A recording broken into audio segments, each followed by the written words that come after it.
ক্যামেরার সামনে ক্যামেরা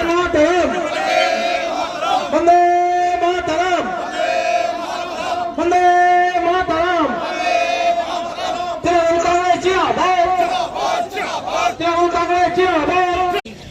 সিপিএমকে মুছে দিতে চাই, তাই আমাদের খুব আজকে আনন্দ লাগছে যে আমরা পারবো। এখানকার যারা আমাদের সঙ্গে যোগদান করলেন, আশা করছি আমরা এই অঞ্চলে খুব ভালো লাগবে এবং 2026-এ আমাদের এমএলএ সাহেবকে আমরা ভালো ভোটে লিখব।